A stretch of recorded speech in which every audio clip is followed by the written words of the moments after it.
Aleluia, glória a Deus, santo é o teu nome. Irmãos, vale a pena ou não? Vale a pena ou não? Vale a pena. Tem luta? Tem. Tem dificuldades? Tem. Mas tem poder de Deus sobre a nossa vida. Tem presença do Senhor sobre as nossas vidas. Isso não tem nenhum preço. Irmãos, bom ano, aqueles que eu não falei ainda. Bom ano, alguns a gente é a primeira vez que se vê, né? Já há um ano que não nos víamos, né? Aquela célebre frase. E eu queria já aproveitar que hoje temos bastante tempo, né? Não sei o que aconteceu aqui, mas glória a Deus. Vamos ler a palavra do Senhor, Lucas capítulo 8.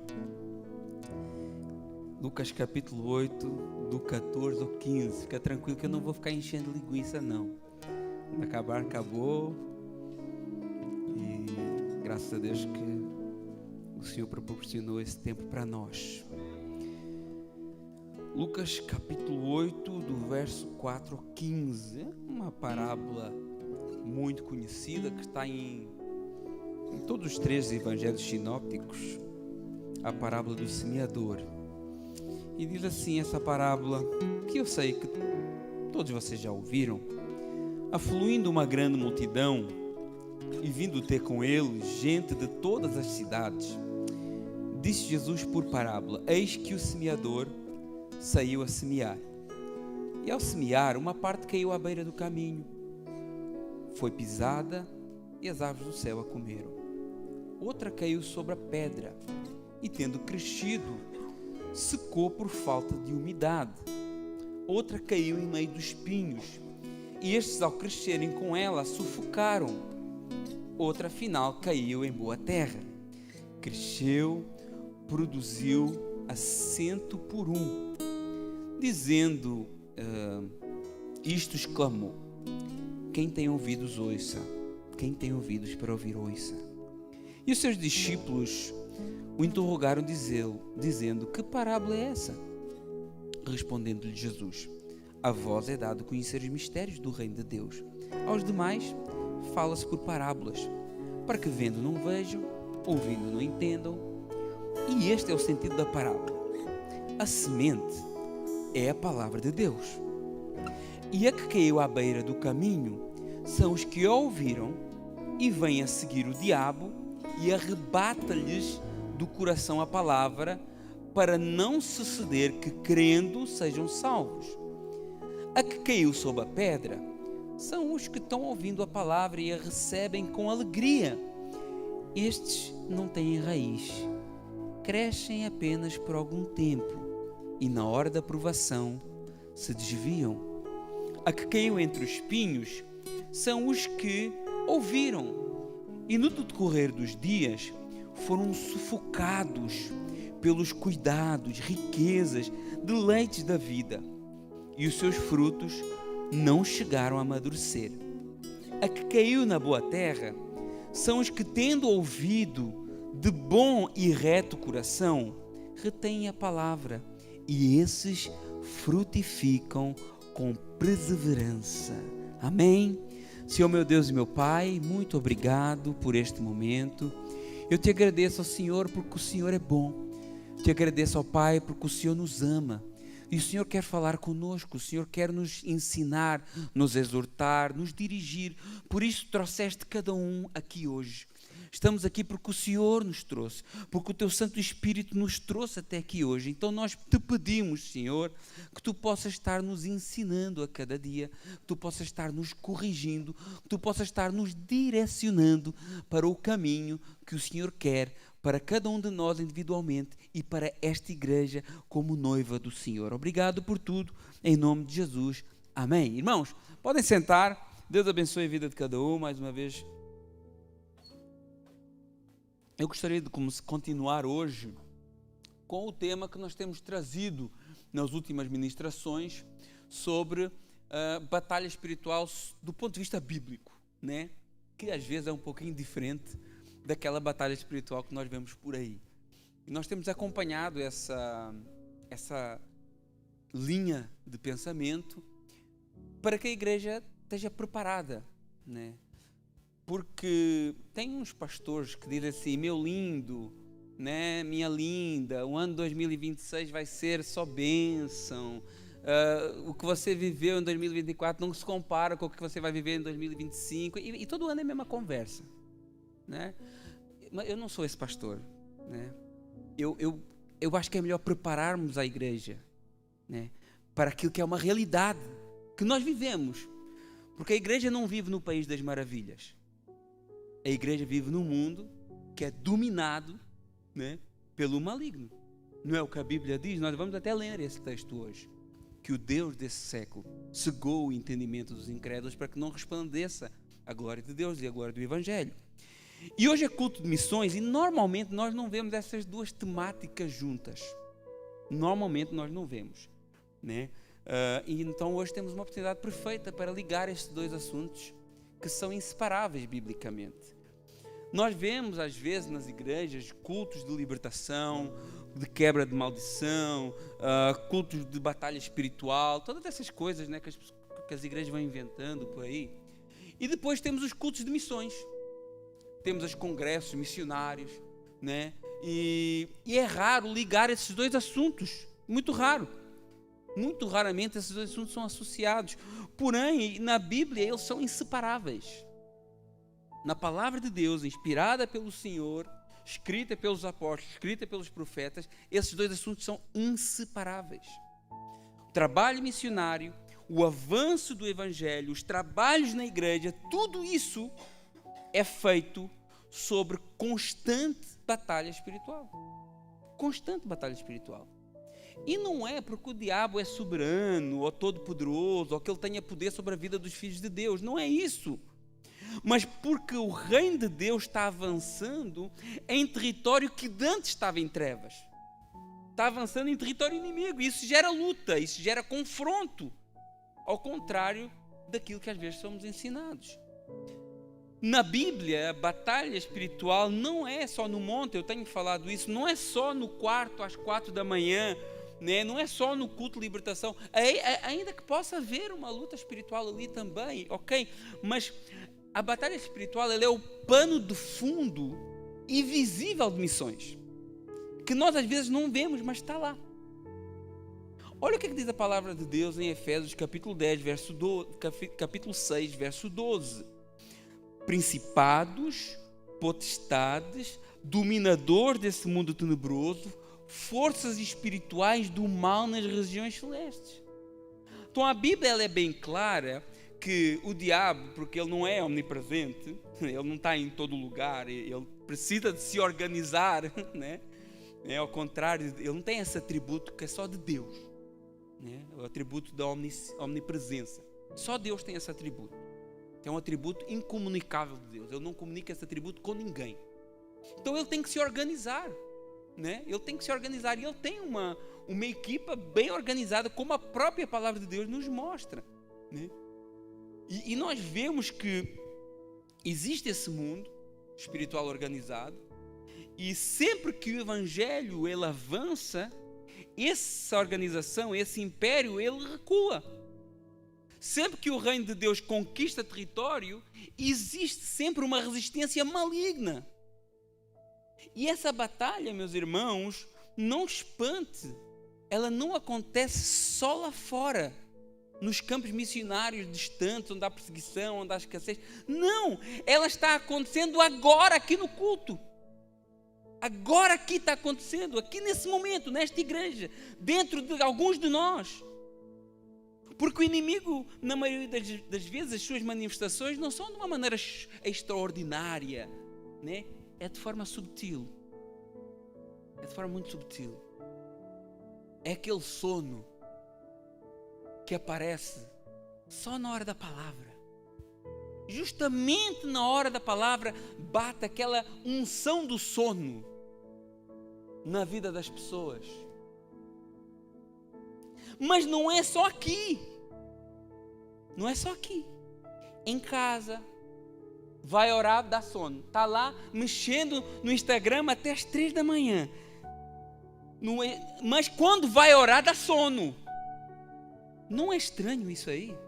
Vocês acham que não é estranho? Está lá fofocando no WhatsApp até as 4, até as 2, até ter a resposta do outro lado.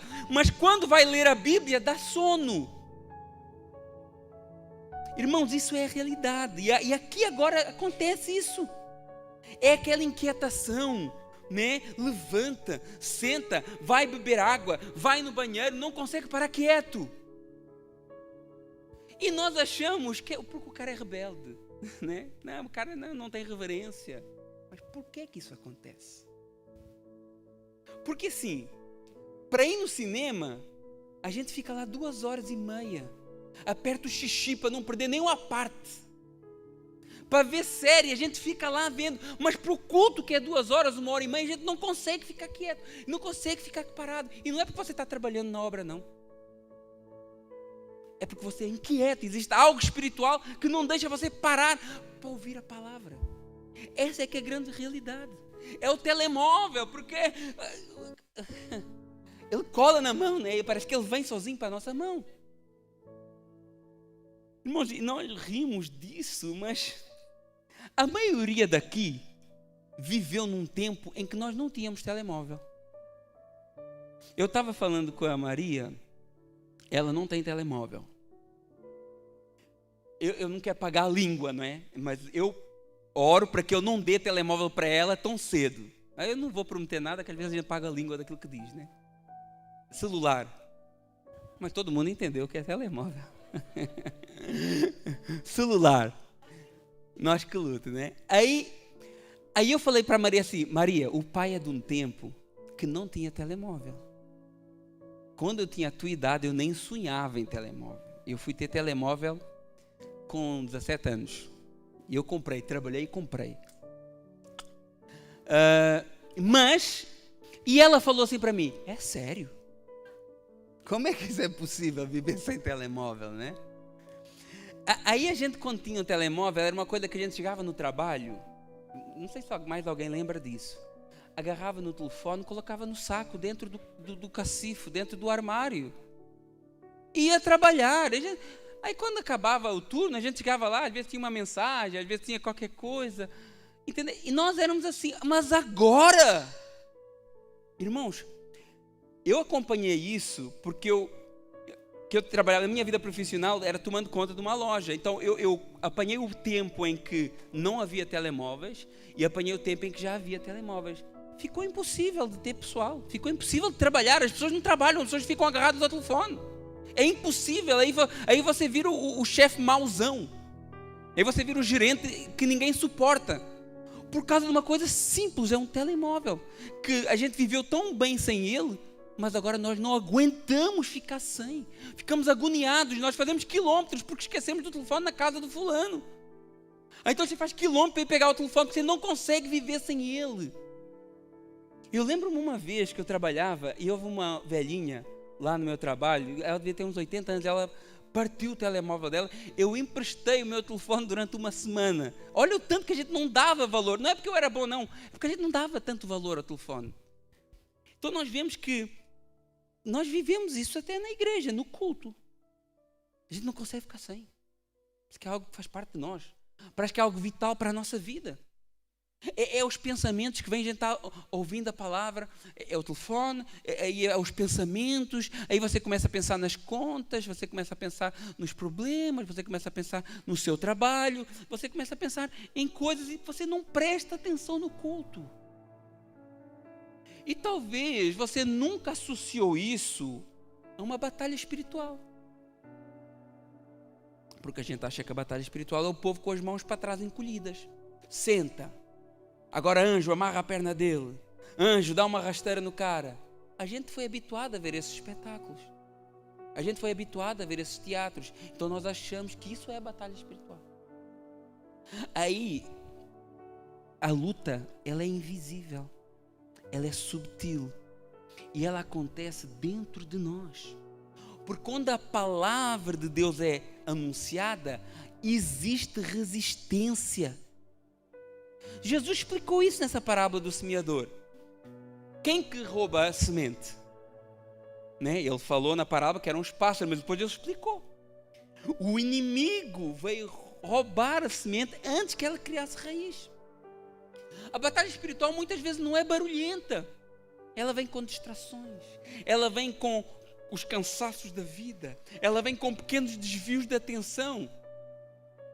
Por isso que é tão ruim, vocês soubessem, é tão ruim quando alguém se levanta e vai lá atrás. É tão ruim.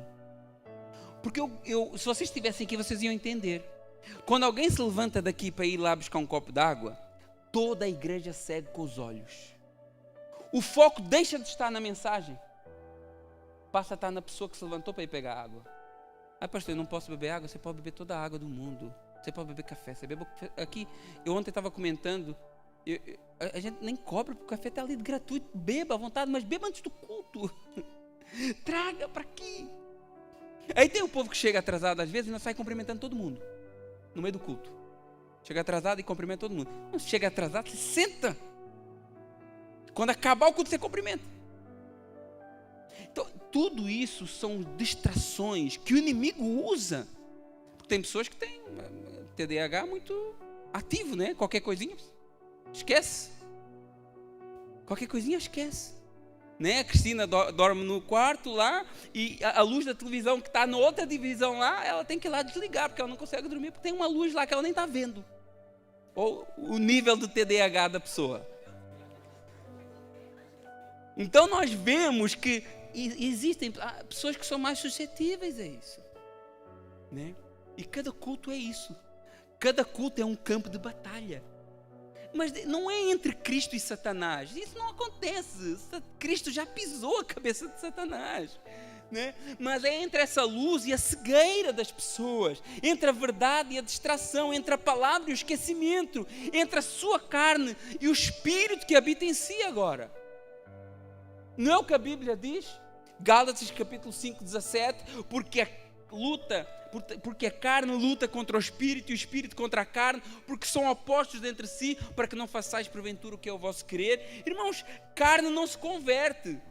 Carne não se converte. Quem ensinou que carne converte? Carne não converte. Carne não quer as coisas de Deus. Carne não quer culto. Carne não quer Deus.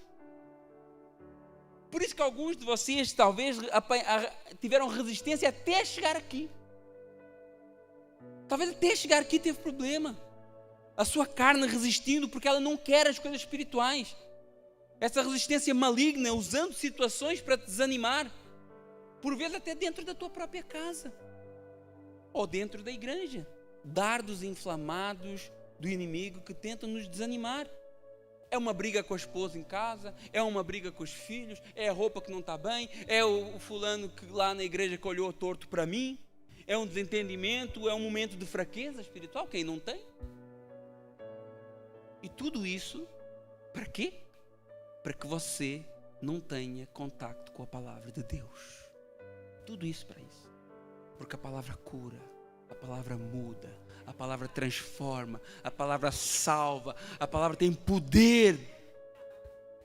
E você acha que o inimigo quer que você tenha contato com a palavra de Deus?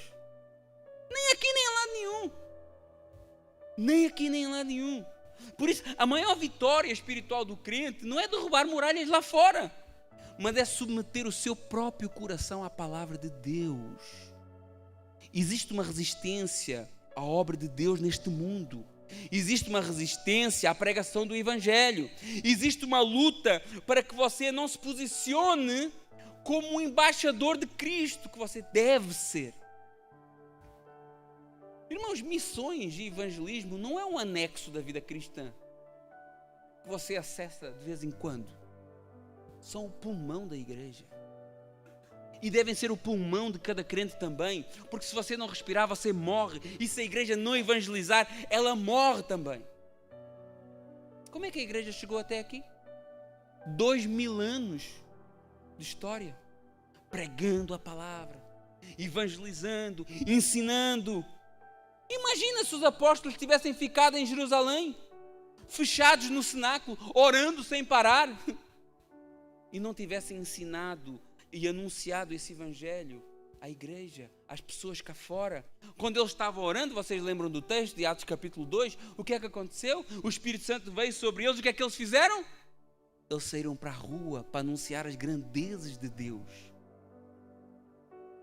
E o Espírito Santo nos chama, não só para nos submetermos à palavra, mas para poder sair dessas 4 paredes e anunciar lá fora também. Anunciar as grandezas de Deus também. E não ficou por aqui. Os discípulos bem tentaram ficar em Jerusalém. Eles estavam bem acomodados ali, né? Estavam acomodados naquele mundo deles, né? No mundo judaico. E foi preciso o próprio Deus. Não pense que foi Satanás. Satanás pode ter sido um instrumento para a vontade de Deus, mas o próprio Deus permitiu as perseguições para que os crentes, fugindo das perseguições, acabassem levando o evangelho fora do contexto judaico. As perseguições ao evangelho sempre foram um combustível missionário. Aquilo que por um lado era considerado a fúria de Satanás, Deus usava como uma estratégia evangelística. Veja que o verdadeiro problema das missões nunca foi a perseguição, mas foi aquilo que a Rose falou a semana passada: omissão. Esse é o grande inimigo das missões, do evangelismo. É eu ser omisso àquilo que Deus colocou sobre a minha vida. Sempre que a igreja prega a palavra, em contexto de perseguição ou não, a igreja avança. Faça uma pesquisa. Está muito na moda o ChatGPT, né?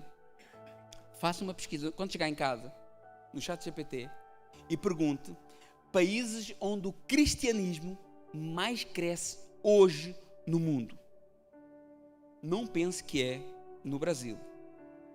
Não pense que é nos Estados Unidos. Não pense que é na Europa.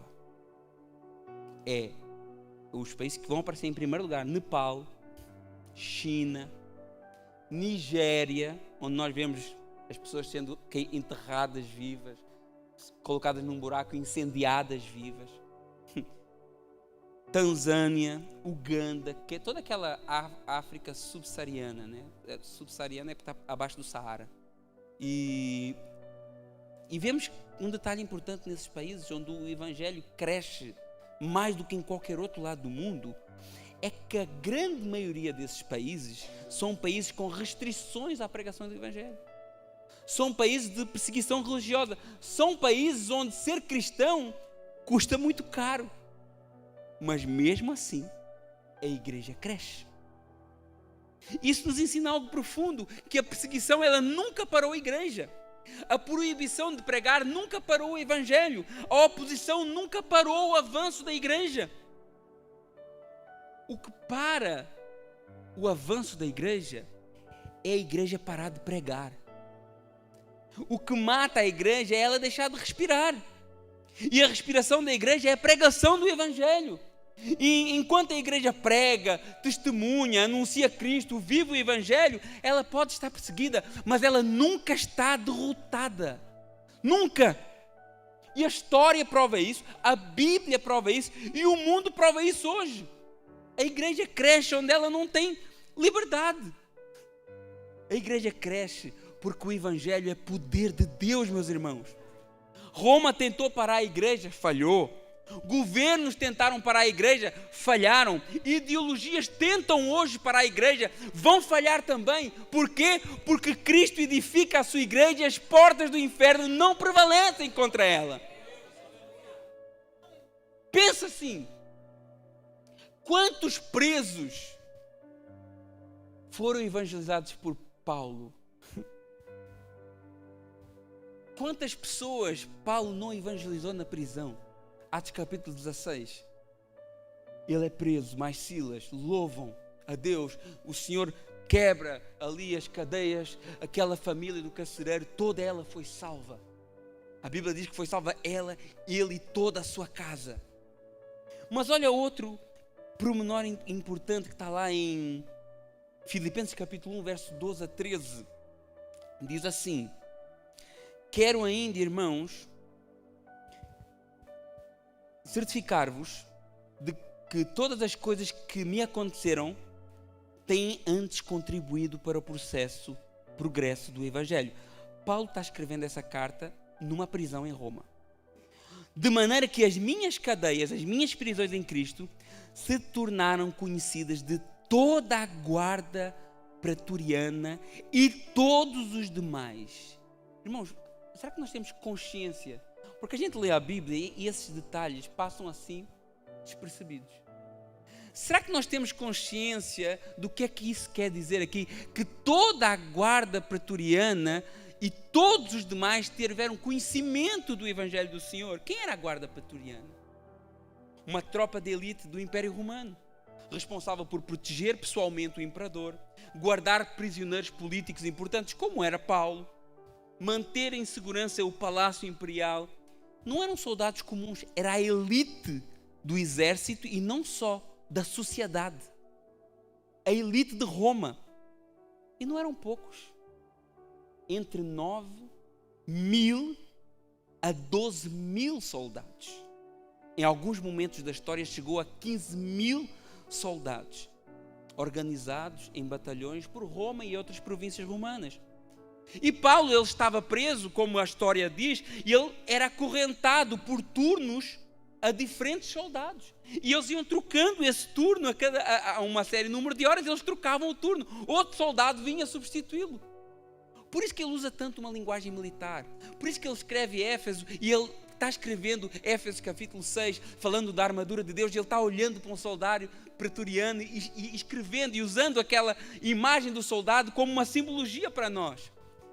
E cada turno, cada soldado, ele olhava e disse: olha, mais uma oportunidade de eu pregar o Evangelho. Mais uma oportunidade de eu tornar Cristo conhecido. Essa era a mentalidade dele. E qual foi o resultado disso? O maior missionário da história virou literalmente um missionário particular do exército de Roma. Um missionário particular da guarda pretoriana. E quando Paulo diz que o Evangelho se tornou conhecido, não quer dizer que toda a gente aceitou Jesus, obviamente. Mas toda a gente sabia quem ele era. Toda a gente sabia porque é que ele estava preso. Toda a gente sabia quem era Jesus e o que era o reino de Deus. A prisão não parou a missão. A prisão levou o Evangelho a pessoas que, caso contrário, não poderia ser possível ser evangelizadas.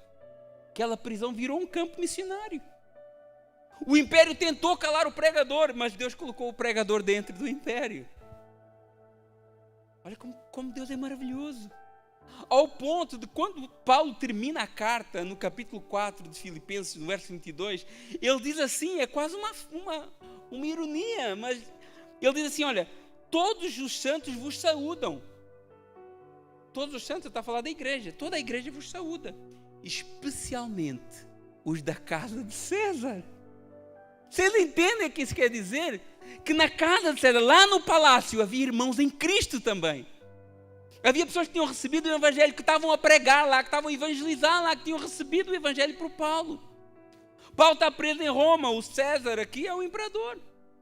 Provavelmente Nero nesse período, né? E nós vemos aqui que servos, funcionários, escravos, soldados, todos eles receberam o Evangelho. Havia cristãos dentro do próprio sistema imperial romano, porque o Evangelho não fica na periferia da história, ele invade a história, ele invade poderes, ele invade instituições. O império que crucificou Cristo está agora com servos de Cristo lá dentro, né? Isso é aquela batalha espiritual. A gente não vê isso, a gente não pensa nessas coisas, mas a gente pensa assim, olha como é que Deus rompeu barreiras. Olha como é que o Espírito Santo rompeu barreiras que aos nossos olhos, a gente olha para esses governantes daí, a gente pensa, não vale a pena pregar para esse povo, porque esse povo é tudo, eles estão num sistema maligno, eles são aí servos do diabo mesmo. Irmãos, o Evangelho pode chegar onde nós nunca imaginamos. Nunca imaginamos. César achava que estava governando o mundo, mas Cristo estava conquistando a sua própria casa. Só palavra de Deus, pregação do Evangelho, as cadeias e o Espírito de Deus mudando toda uma história. E a maior prova de que Cristo reina não é pessoas gritando e espumando pela boca, mas são pecadores se convertendo ao Evangelho, pessoas se convertendo inclusive em ambientes que são opostos ao Evangelho. O Evangelho chegou onde ninguém imaginaria. Por quê? Porque Paulo decidiu não ficar calado. Paulo decidiu não ter medo. Isso é batalha espiritual. O avanço silencioso e imparável do Evangelho em ambiente hostil, né? E ele diz, olha, aquilo que me aconteceu, vocês acham que é ruim eu estar preso? Vocês acham que é ruim eu estar açoitado? Não. Isso foi muito bom. Porque através disso, muitas vidas foram alcançadas e salvas. Agora, às vezes, Deus vai te colocar em situações difíceis. Deus vai te colocar em situações difíceis. Eu vou dizer que, provavelmente, em 2026, você vai passar por situações difíceis. Essa igreja é toda ao contrário, né? Provavelmente isso vai acontecer. Provavelmente em 2026 vai haver situações que você vai pensar assim, Deus, mas por que eu estou a passar por isso? Para que o Senhor me colocou aqui? Eu estou sendo humilhado, eu estou sendo, injustiçado, eu estou sendo difamado. Talvez você está aí no mesmo sentido que Paulo estava lá na prisão. Porque tem pessoas que precisam de ouvir o Evangelho. E você quem tem essa palavra. E você quem tem essa verdade. E você quem foi alcançado por essa luz. Então você tem essa luz também. Então pensa assim, você diz, eu não consigo ver propósito nenhum naquilo que eu estou passando. Eu já ouvi isso, pastor, eu fico olhando para a situação que aconteceu. Eu não vi propósito nenhum naquilo. Talvez o único propósito é você abrir a sua boca e anunciar Cristo. Talvez só isso. Não tem outro. Talvez esse seja o propósito de Deus para si. E essa é a certeza, o propósito de Deus para nós como igreja. Foi o próprio Deus que nos chamou a anunciar as boas novas do reino. Deus não nos chamou para abrir templos. Deus não nos chamou para abrir igrejas. E quando eu digo igreja, instituições, né? Associações, como a gente é. Tem que ter uma associação, tem que estar legal, tem que ir na prefeitura. Deus não nos chamou para essas coisas. Eu não estou dizendo que isso não é importante, eu não estou dizendo que isso não é bom, mas Deus não nos chamou para fazer grandes eventos na igreja. Não, porque a igreja tem que ter eventos, tem que ter coisas para animar o povo. Deus não nos chamou para nada disso. Deus não nos chamou para ter uma organização religiosa poderosa, financeiramente saudável. Deus não nos chamou para isso. Não estou dizendo que isso não é bom, eu também não estou dizendo que isso é pecado. Mas às vezes nós concentramos esforços naquilo que Deus não nos mandou. E deixamos de fazer aquilo que Deus nos ordenou. Às vezes estamos nos desgastando com uma agenda cheia de nada. E deixando para trás o que é importante. Sacrificando nossas famílias, sacrificando nossas vidas. Com uma logística religiosa muito complexa. Deixando essa máquina religiosa nos envolver, nos sufocar. Pensando que estamos a fazer algo muito importante para Deus. Mas às vezes estamos a fazer até para nós mesmos, nem é para Deus. E não esquecemos que Jesus ele nos deu uma ordem direta e muito clara. Ele diz lá, Marcos 16, verso 15, e disse-lhes, ide por todo o mundo, pregai o Evangelho a toda a criatura. A ordem é essa, a ordem para nós é essa. Ide e pregai o Evangelho. Claro, por consequência disso, comunidades cristãs vão se formar. Por consequência disso, igrejas vão abrir, obviamente. Mas o foco não é esse. O foco é anunciar Jesus e Ele ser glorificado na vida de cada um aqui. Porque não importa ter uma igreja cheia de gente, se Cristo não é glorificado na tua vida, o que é que você vem fazer aqui? Essa é que é a grande realidade. E nós estamos mudando o foco da coisa. Nós estamos entrando numa máquina religiosa que é tudo que Cristo criticava, tudo que Cristo combatia. Aí vira uma hipocrisia, porque aí uns querem ser melhores que outros, porque uns querem ser mais santos do que outros, porque só pode, para fazer isso tem que ser bom, para fazer o outro tem que ser mau, sei o quê. Então vira essa disputa, mas Deus não nos manda. Deus fala assim, olha, vai, prega o Evangelho a toda criatura. É isso que Ele fala. Ai, mas quantos membros tem que ter? Como é que é? Eu vou pregar, tem que reunir quantos membros? Tem que batizar quantas pessoas? Né? Quantos discípulos eu tenho que ter? Jesus deu ordem, prega, anuncia a palavra. O restante é com Ele. O restante é com Deus. Ai, mas se não se batizarem? Ai, você pregou a palavra? Tua consciência está tranquila. Mas se não crerem em mim? Você pregou a palavra? Então descansa, meu irmão. A nossa missão é pregar. O resultado dessa pregação já é outro departamento. Crer já é outro departamento. Essa que é a grande verdade. Crer já não é responsabilidade sua. Você creu, por isso você prega. O crer é a responsabilidade de quem ouve. Deixar o Espírito Santo trabalhar na sua vida. Não fazer como aqueles homens que apedrejaram Estevão, que ouviram a palavra do Evangelho, e Estevão, cheio do Espírito Santo, diz assim: olha, vocês estão resistindo ao Espírito Santo. E tem pessoas que resistem ao Espírito Santo. Tem pessoas que resistem à palavra. Mas não é porque as pessoas resistem que eu deixo de pregar. A minha missão é pregar. Agora, crer já vai depender do terreno que vai receber essa semente. Lembra da parábola do semeador que nós lemos? Está lá em Mateus 13, Marcos 4, Lucas capítulo 8. Jesus conta que um semeador saiu a semear. E a semente era sempre a mesma. E o semeador era sempre o mesmo ali também. O que é que mudava naquela parábola? O solo. O que mudava era quem recebia, né? E ele explica assim: olha, a semente é a palavra de Deus. Aquilo que eu vou semear é a palavra de Deus. Não são promessas vazias. Não são profecias sem nexo. Não, é o que a palavra diz. E o que a palavra diz, a gente semeia. Fora disso, a gente não semeia. O que Jesus está dizendo assim: olha, não são técnicas de pregação, não, porque o cara tem que fazer assim, tem que ter o microfone aqui, não pode mudar o microfone, e tem que não estamos a falar de regras de homilética, de hermenêutica, de exegese, não tem nada a ver com isso. Estamos a falar a palavra é a semente e só ela. Não tem a ver com técnicas, com métodos evangelísticos. Não, pastor, vamos fazer assim porque está na moda e assim vai atrair mais. Não, 1000 vezes não. É a palavra de Deus que tem que ser pregada. A semente é a palavra de Deus, o Evangelho, a fidelidade às Escrituras. Olha o que é que Paulo prega em 1 Coríntios 4, 6. Ele diz assim: para que em nós aprendais a não ir além do que está escrito, a não ultrapassar o que está escrito, para que ninguém se ensoberbeça a favor de um e contra o outro. Olha o que é que Paulo está combatendo uns negócios bem complicados em Coríntio ali. É o rapaz que dorme com a madrasta, é os irmãos que ficam brigando um com o outro, levando para tribunal, é os irmãos que gostam: eu gosto mais da pregação do pastor Antônio, eu já gosto mais da pregação do irmão Juan, eu já gosto mais da pregação do irmão Fernando. Paulo está combatendo esse tipo de pessoas assim, difíceis. E Paulo estabelece um princípio regulador: a igreja de Cristo não vive de opiniões, de achismos. Eu acho que o pastor devia fazer assim. Não. A igreja nem de modas, nem de experiências pessoais,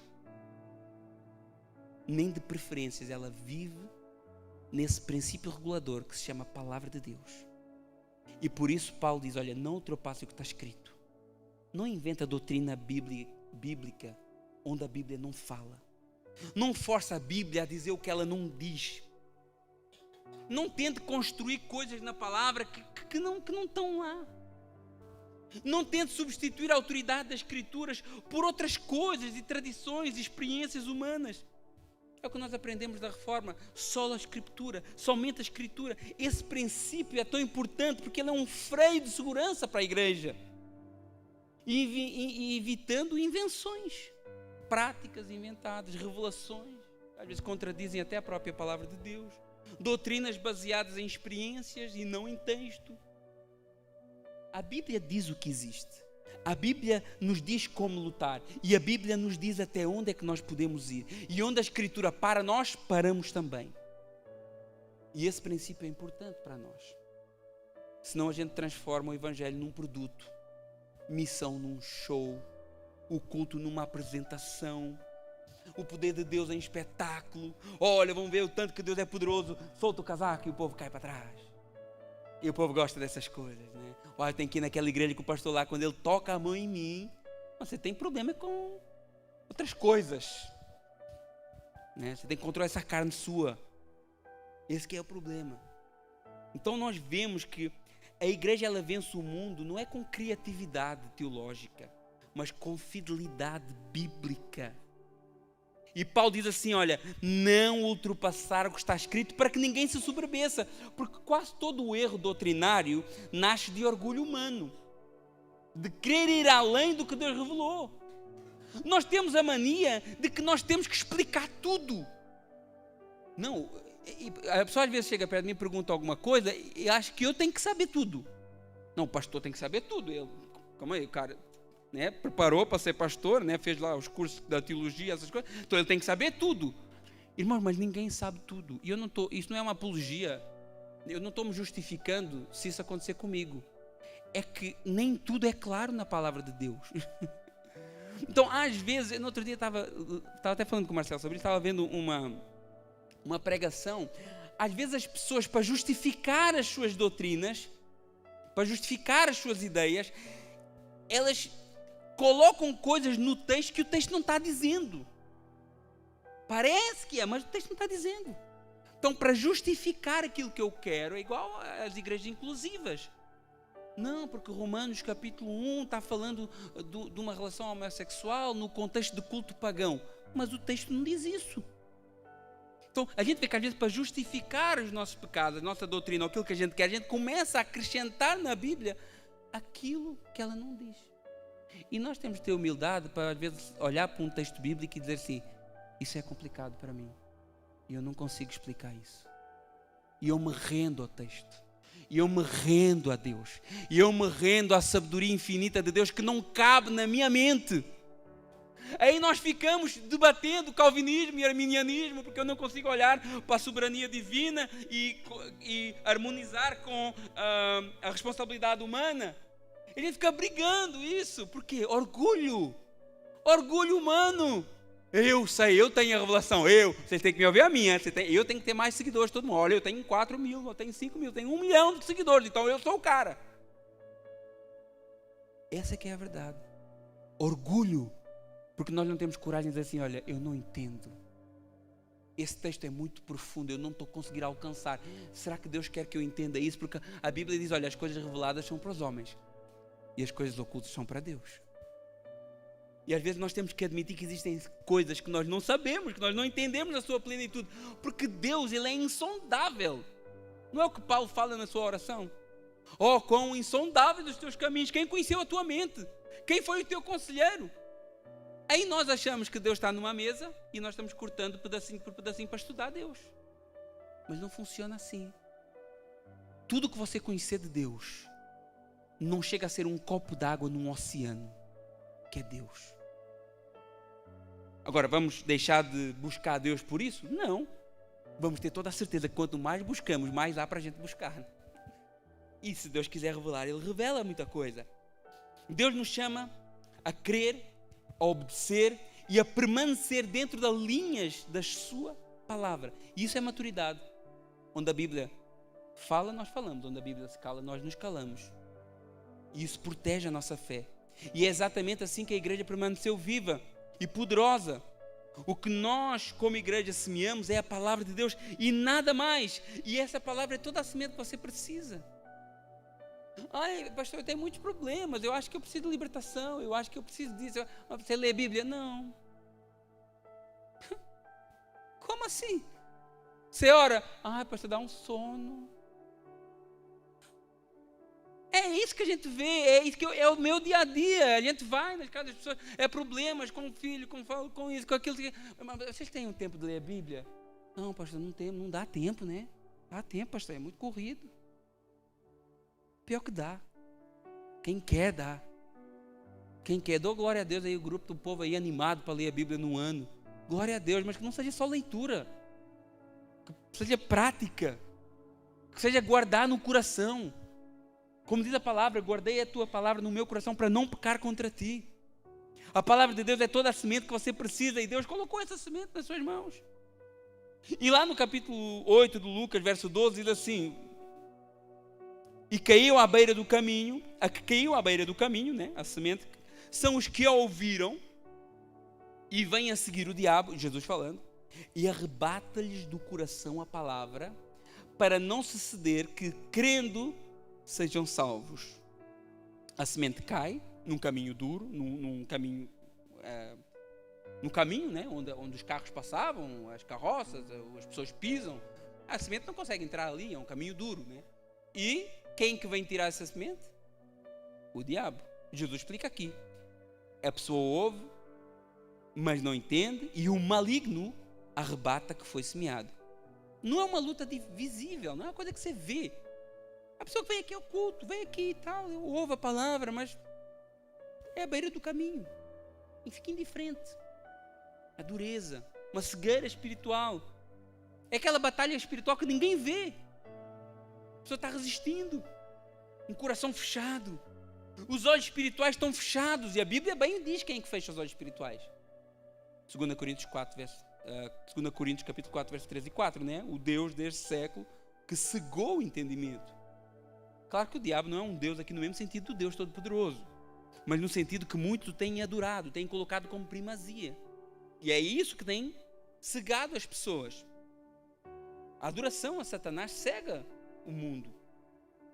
Talvez você pense assim, não, eu não adoro Satanás, porque eu não tenho uma estátua de Satanás lá onde eu me debruço sobre ela. Talvez você possa pensar assim, mas você ama, às vezes, músicas que normaliza adultério, né? E violência. Você ama, às vezes, ambientes onde ele governa. Você ama, às vezes, práticas que ele dissemina. Contendas, fofocas, divisões. Você ama, às vezes, discórdia. Tem gente que gosta de ver um circo pegar fogo. Tem gente que gosta. Oh, você viu o babado lá? Tem gente que ama a vaidade. Tem gente que ama a luxúria. Então você diz assim, não, eu não adoro Satanás. Porque você está pensando da maneira errada. Mas talvez você adora coisas que são de Satanás. Verso 13, e a que caiu sobre a pedra são os que, ouvindo a palavra, a recebem com alegria, mas não têm raiz. Creem apenas por algum tempo e na hora da aprovação eles se desviam, né? O solo pedregoso, né? Que é aquele entusiasmo, mas que não cria raiz. Recebe com alegria, cresce rápido, mas não tem raiz. Quando vem uma dificuldadezinha, uma perseguição, sai fora. Essa fé é emocional. É a fé mais comum hoje. Nos cultos que deixaram de ser espirituais e passaram a ser almáticos, porque antes o culto era algo espiritual. Tudo apontava para Deus, tudo apontava para Cristo, tudo apontava para as coisas. Agora é almático, aponta para mim. O louvor, né? É para mim. Olha o tanto que ele toca bonito. Ai, o tanto que ele canta. Ai, o tanto que ele fala bem. Não, o pastor fala bem. Sei que nem é o caso aqui. Mas é tudo para mim. É tudo. É almático, é para alimentar a minha alma, não é para alimentar o meu espírito. Aí gera esses crentes emocionais. O crente gosta do coach. O crente que gosta desses ambientes, não, ali é tão bom, porque a luz está apagada, a gente não tem nem que ler Bíblia, né? Nem cansa para ler Bíblia. Né? Não. Essa é a fé dos tempos modernos. É as pessoas que gostam da ideia de Jesus, mas não gostam do custo em segui-lo. É aquele que gosta de Jesus, mas não aguenta a luta. É aquele que gosta da ideia de seguir Cristo até aparecer uma dificuldade. Eu gosto muito da igreja, até eu ter um desentendimento com alguém. Aí quando eu tenho desentendimento com alguém, tem 150 pessoas na igreja, mas eu desentendi com uma, então as outras 149 não valem nada para mim. Eu vou deixar porque aquela uma representa toda a igreja. Né? Eu gosto muito, até alguém pisar no meu calo.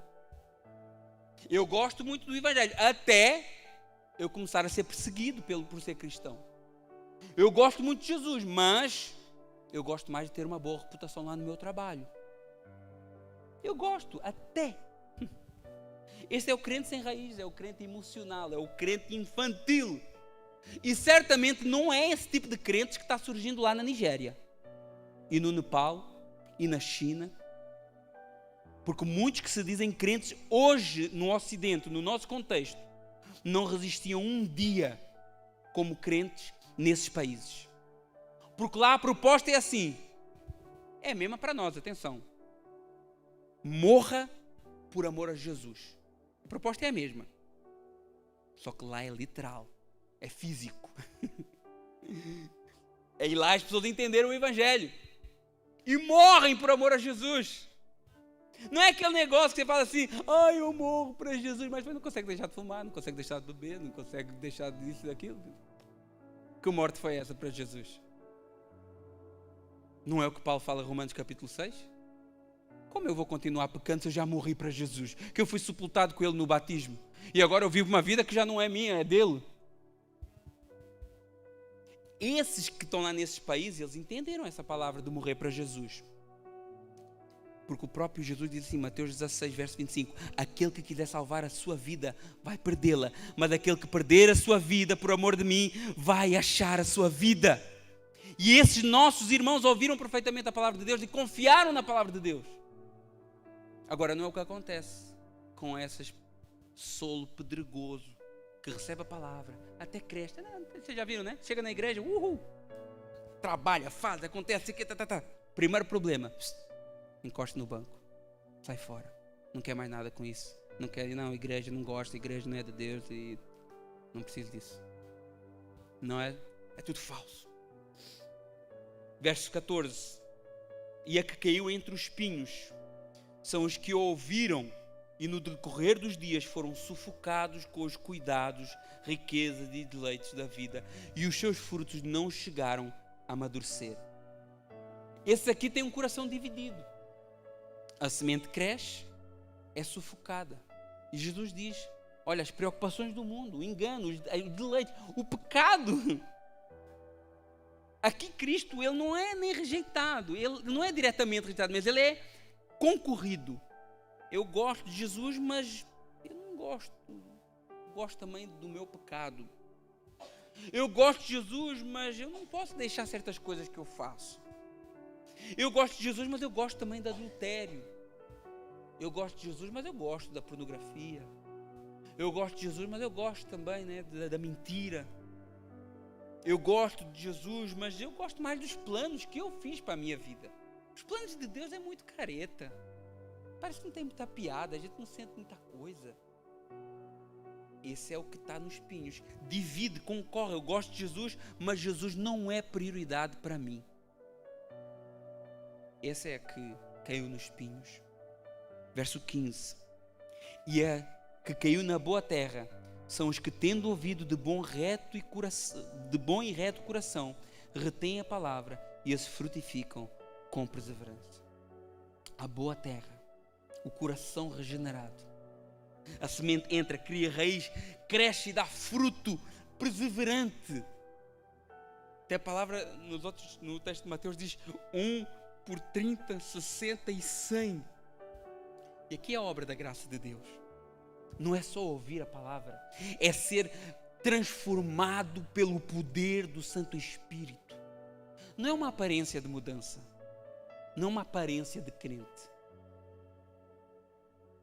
Tem um povo que é tão crente, mas está sempre cambaleando na fé. Eu não entendo isso. É tão crente, é tão espiritual, mas está sempre cambaleando. Não conseguem viver uma vida cristã que não seja oscilante. Mas a Bíblia diz que quando o terreno é bom, cresce e frutifica de forma perseverante, não é ocasionalmente, não é oscilante. Porque tem uns irmãos que são uma bênção, às vezes. Esse é que é o problema. Porque tem dias que parece que estão no céu e tem dias que parece que são enviados do inferno. Irmãos, problemas todos nós temos. E problemas todos nós temos. Você acha que tem muito problema? Você que lidera a igreja aí, você que, não sei se todos aqui, que está num departamento, Márcio, Marcilano, povo daqui, vocês acham que tem muitos problemas? Todos têm. Será que tem problema no seu casamento? Todos têm, meus irmãos. Tem problema na educação dos seus filhos? Todos têm, meus irmãos. Você tem problemas para se manter fiel, firme? Todos lutam. Paulo lutava. Mas uma coisa que nós temos também é a habitação do Santo Espírito sobre as nossas vidas. Deus habita em nós, irmão, põe isso na sua cabeça. Deus habita em nós. Ele não é um visitante de fim de semana. Ele não é um invasor ocasional da sua vida. Ele faz morada em você. Aí nós cantamos: vem me visitar hoje aqui. Mas quero aprender. Essa parte não é mal. Quero aprender mais de ti. Ok. Espírito vem. Espírito vem. Espírito Santo. Mas ele já não está em mim. Mas ele já não habita em mim. Mas não sei o cara que escreveu isso aqui. É bênção, louvor. Não estou falando que não pode cantar isso. Não é isso. Mas não é compatível com o que a palavra diz. Vem me visitar, mas o Espírito Santo é uma visita na nossa vida. Então cuidado aí se o Espírito Santo é uma visita na tua vida. Porque tanto quanto eu sei, ele fazia visita lá no Antigo Testamento, lá. De vez em quando ele vinha, pôr sobre depois ia embora. Agora não. Agora ele habita. Ele habita em nós. E essa é a certeza que você tem que ter. Irmão, nós vivemos uma relação com Deus como se ele fosse um Deus distante. Irmão, mas não é. Como se Deus tivesse uma hora marcada para agir. Como se Deus tivesse limitado. Minha irmã, meu irmão, se você foi alcançado pela graça de Deus, Ele vive constantemente em ti, o Espírito Santo habita em ti, e você tem um acesso constante, permanente, eterno, poderoso em Deus. Cresça e persevere nessa graça. Tenha a certeza que é o Espírito Santo que habita em ti e que te sustentará na tua caminhada aqui nesta terra. Aleluia. Aí você fica assim: será que eu sou salvo mesmo? Será que eu sou filho de Deus? Mas o que a Bíblia diz? Que o Espírito Santo confirma com o nosso espírito de que somos filhos de Deus. E se somos filhos, somos também herdeiros, co-herdeiros com Cristo. Entende isso? Aí a gente vive a nossa vida cambaleando, né? Igual um Mefibosete da vida. Olha, um detalhe importante é que a mesma palavra, olha que interessante, a mesma palavra que é pregada, que é semeada nos diferentes tipos de solos, ela produz resultados completamente diferentes, mesmo em quem recebe. Porque os corações são diferentes. Nem todos, fica bem claro no texto, que nem todos dão frutos do mesmo jeito. Mateus capítulo 13 diz, olha, 30, 60 e 100 por um. E não é por acaso que Jesus deixa isso registrado por nós. Nada na palavra é por acaso. Porque isso nos protege, às vezes, até do orgulho. Olha o tanto que eu sou usado por Deus. Olha o tanto que eu faço mais. Eu sou muito mais útil na igreja que o outro irmão lá. Porque eu faço muito mais, eu dou muito mais fruto. E o outro cara lá dá pouco fruto. Mas isso, vamos lá ver, a mesma palavra produz quantidade de fruto diferente, para que não haja orgulho em quem tem muito e para que não haja desprezo em quem tem muito, quem tem pouco. E o semeador, ele é chamado a semear fielmente, não só escolher onde é que eu quero semear. Eu vou semear só naquele povo ali, né? Porque eu acho que aquele lado ali ele é mais crente, né? Eu vou semear para ele. Aquele lado ali, porque ele tem um coração muito duro. Eu vou olhar para aqui, vou pregar para aqui. Não. O semeador, ele põe a sua semente igual para todos. Ele não escolhe a quem pregar. Ele simplesmente ele ministra a palavra. Simplesmente ele manda a semente. Porque não depende dele. Como o fruto também não depende dele. Depende do agir soberano de Deus, quebrando e abrindo o coração para a palavra. Essa é que é a grande verdade. Então nós vemos que nesse texto aqui, que a gente nunca olha para isso como uma batalha espiritual, mas nós vemos o inimigo tentando impedir a palavra, tentando enfraquecer, né, a perseverança, né, nas pedras, tentando sufocar com o mundo nos espinhos, mas quando Deus prepara o coração, não há inferno que segure o fruto. Não há força maligna que trava o agir de Deus. Não há obra contrária que possa parar a pregação e o fruto que o Evangelho vai dar. Por isso que eu não posso gloriar. Paulo diz assim, olha, o que é que tu tens que não tenhas recebido? E se tu recebeste, porque é que tu glorias como se não tivesse recebido? Ou seja, tudo que tu tens, tudo que há de bom em ti, tu só tens porque Deus te deu. Porque Deus fez com que esse evangelho que entrou desse muito fruto. E de calhar a ti Ele quis que desse 100 e a outro Ele quer que dá 30. Glorificado seja Deus no 100 e glorificado seja Deus no 30. E o último detalhe aqui, que o semeador ele espalha, né? Espalha essa semente de uma maneira generosa por todos.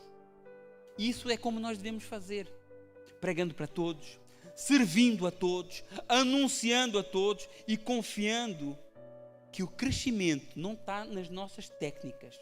O crescimento não está na emoção. Não, vamos cantar uma música mais para tocar no emocional, para ver se as pessoas choram mais, vêm à frente, aceitam Jesus. A gente acha que é isso que é a conversão. A gente acha que a conversão é ouvir à frente e levantar a mão.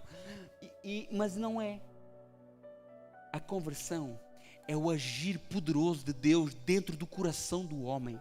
E tirando esse coração de pedra que nós temos e colocando um coração receptivo de carne, um coração que vai receber a palavra. Então nós vemos que essa parábola nos ensina que a maior batalha espiritual na missão não é contra manifestações demoníacas, não é contra perseguições religiosas em ambientes hostis, é pela recepção na palavra no coração humano. Mas a nossa maior esperança é que Deus ainda transforma caminhos e terrenos duros em terra boa, terra fértil. A nossa ordem é... Qual é a ordem para nós? A toda criatura. Vamos escolher alguns? Eu vou dar mais atenção. O cara tem um dízimo bom, eu tenho que dar mais atenção para ele, né? Tenho que fazer mais visita para ele, né? O cara tem um dízimo bom, se o cara deixa de dar dízimo, eu perco. Não, meu irmão. No dia que isso acontecer, que Deus nem permita da gente ter uma porta aberta, que Deus nem permita. Agora, quando Jesus fala assim, Marcos capítulo 6, verso 15, e ide por todo o mundo pregar o evangelho a toda a criatura, e quem crer, o que é que diz o texto? Quem crer? Verso 16, coloca aí, Marcos 16, 16. Quem crer e for batizado será salvo. Quem não crer será condenado. Irmãos, conversão é para quem crê. Batismo é para quem crê. Salvação é para quem crê. Mudança de vida é para quem crê. Mas sabe o que é mais para quem crê? O texto continua, verso 17, que também é para quem crê. Esses sinais vão acompanhar aqueles que creem em meu nome. Não é no seu nome. Não é eu declaro, eu determino. Você não determina nem para o seu cachorro para fazer xixi no sítio certo. Quanto mais para Deus. Quem tem cachorro sabe o que é que eu estou falando. Você não determina nem para ele. Você não determina nem para sua esposa nada. É ela que determina para ti. Então você vê assim, eu determino, eu declaro.